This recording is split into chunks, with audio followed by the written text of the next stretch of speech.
Eyþingssvæðið sem nær frá Siglufirði til Bakkafjarðar eru tæpir 22.000 ferkílómetrar að stærð.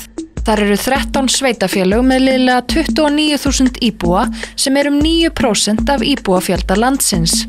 Í fróðleiksmálunum ætlum við að kanna framtíðarmöguleika á Eyþingssvæðinu á 8 mismunandi sviðum. Í fróðleiksmála dagsins fjöllum við iðnað. Iðnaður er stór málaflokkur og það er margt sem þar fellur undir. Í iðnaði breytum við hráefni í söluvöru og þegar iðnaður er sem fjölbreyttastur getur hann stuðlað að auknum hagvexti og blómstrandi atvinnulífi. Landbúnaður og sjávarútvegur hafa vegið þyngst í iðnaði á Íslandi en á undanförnum árum hefur stóriðja tekið töluvert pláss í þjóðfélagsumræðunni og er kannski einn umdeildasti málaflokkur á Íslandi. Það að breyta náttúruauðlind í söluvöru virðist oft tilefni til deilna. Iðnaður á Eyþingssvæðinu er mjög fjölbreyttur og ólíkur eftir stöðum. Landbúnaður til sveita, sjávarútvegur víða lífæðin í litlum samfélögum, fjölbreytt verslun og þjónusta og töluvert frumkvöðlastarfsemi á sviði rannsókna, hönnunar og vöruþróunar í víðum skilningi. Við hittum Gunnar Larsen, framkvæmdastjóra kælismiðjunnar Frost á Akureyri og báðum hann að segja okkur hverja hann telur framtíðarmöguleika í iðnaði á Eyþingssvæðinu. Ég held að við stöndum nokkuð vel hvað varðar iðnað á Eyþingssvæðinu. Það starfa hérna nokkur öflug iðnfyrirtæki sem byggja á gömlum grunni en það eru líka starfandi nýsköpunarfyrirtæki sem eru sterk og virðast alltaf að pluma sig vel. Og nú auk þess þá á svæðinni fjöldi minni fyrirtækja sem að lifa svona af því að þjónusta sitt nærsamfélag. En ég held að það megi bara segja að hér sé svona fjölbreytt flóra iðnfyrirtækja sem að svona gefur góðan grunn til að byggja á frekar.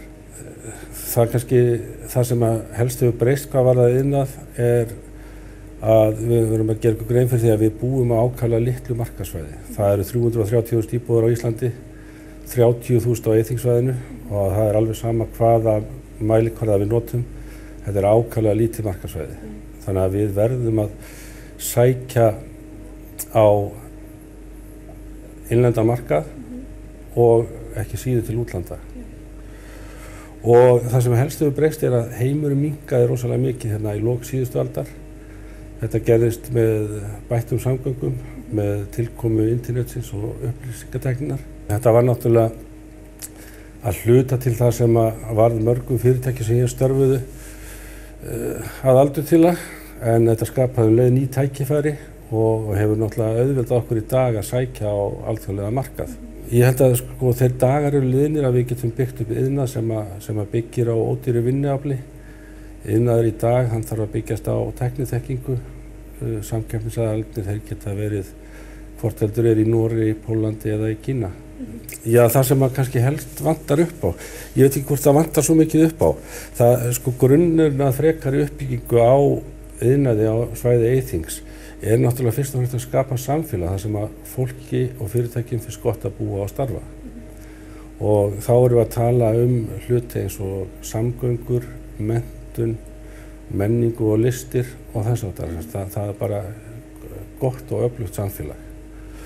Og ef við byrjum á samgöngunum, þá eru þær held ég algjört lykilatriði og við þekkjum náttúrulega söguna hvað gerðist í Fjallabyggð þegar að Héðinsfjarðargöngin voru byggð og það hlýtur þá að vera áhersla sveitarfélaga á svæðinu, það er að efla samgöngur bæði innan svæðisins og ekki síður til annarra svæða og til útlanda.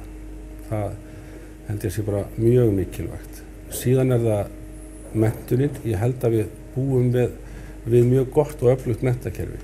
Við megum örugglega styrkja og bæta iðn- og tæknimenntun og það er kannski umhugsunar efni fyrir okkur sem störfum í iðnaðinum af hverju það eru svona tiltölulega fáir sem sækja í þetta nám og til dæmis engar konur, mjög merkilegt. Og þar stendur kannski upp á okkur að kynna þessi störf, þetta eru störf eða menntun sem gefur góða starfsmöguleika, bæði hér heima og ekki síður erlendis, góða tekjumöguleika, möguleika til frekara náms.